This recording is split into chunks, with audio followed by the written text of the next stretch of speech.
Gannavaram airport నుంచి విమాన సర్వీసులు రద్దయిపోయాయి. పొగమంచు కారణంగా బెంగళూరు ఢిల్లీ నుంచి రావాల్సినటువంటి విమానయాన సర్వీసులు నిర్ణయం తీసుకున్నాయి. ప్రస్తుతం ఈ విషయం ఆలస్యంగా తెలిసింది. ఆలస్యంగా ఉన్నాయి హైదరాబాద్ చెన్నై విమాన సర్వీసులు అన్ని కూడా. కొన్ని విమాన సర్వీసులు పూర్తిగా రద్దయిపోయాయి.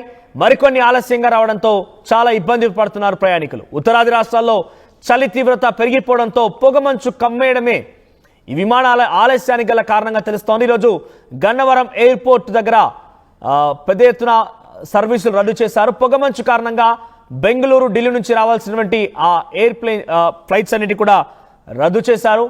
విమాన సర్వీసులని రద్దు చేస్తూ యాజమాన్యాలు నిర్ణయం తీసుకున్నాయి. ప్రస్తుతం హైదరాబాద్ చెన్నై విమాన సర్వీసులు ఆలస్యంగా రాబోతున్నాయి. కొన్ని విమాన సర్వీసులు కూడా రద్దయ్యాయి ఇప్పటికే. మరికొన్నిటిని కొంత ఆలస్యం అవుతాయంటూ కూడా యాజమాన్యాలు చెప్తున్నాయి.